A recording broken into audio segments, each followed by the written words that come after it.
An Israeli media report has claimed that Saudi Arabia wants to normalize ties with Israel, although the move will take time.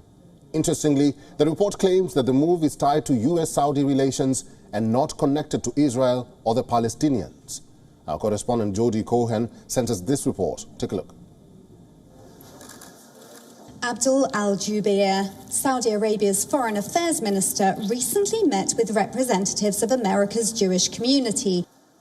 In their discussions, he reportedly guaranteed that Israel and Saudi Arabia will, in time, normalize ties.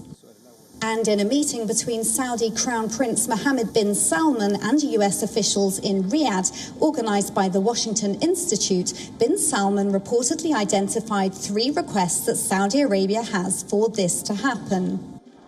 Following the recent strained ties between the US and Saudi Arabia under the Biden administration and with OPEC oil cuts, these requests reportedly include affirming a US-Saudi alliance, the supply of weapons to Riyadh like to a member of NATO, and permitting Saudi Arabia to have a limited civilian nuclear program.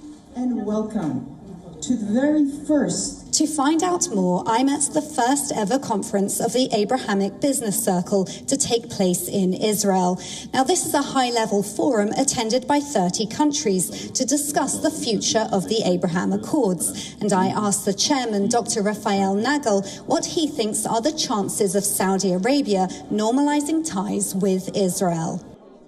If I think that Saudi Arabia will join the Abraham Accords, I wish it. I really believe that including countries will make the world a much better place. We already have seen that thanks to the Abraham Accords, 6 countries of the Arab League have joined the Abraham Accords, the normalization agreement between Israel.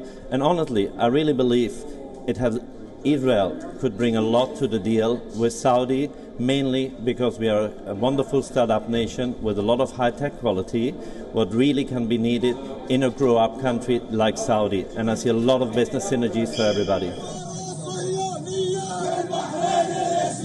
With some protests taking place ahead of Israeli President Herzog's visit to Bahrain and the UAE this week, I asked him about opposition on the ground and how people-to-people ties are being increased in order to bring about peace in West Asia.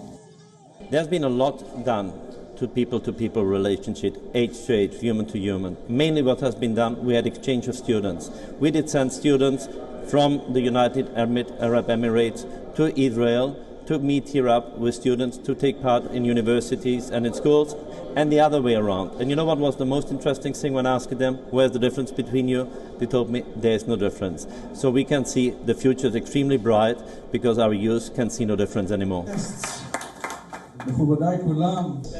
Since the Abraham Accords were signed in September 2020, 4 countries have joined, and there has been talk about whether Saudi Arabia could be next. Incoming Israeli PM Benjamin Netanyahu has suggested that normalization with Riyadh is one of his priorities.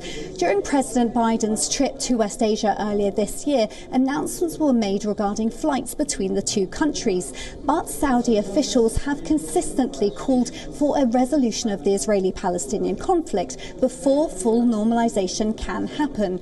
However, this is the first report that claims a potential alternative route to normalization, reportedly through Washington instead of Ramallah. This is Jody Cohen for WION World is One. WION is now available in your country. Download the app now and get all the news on the move.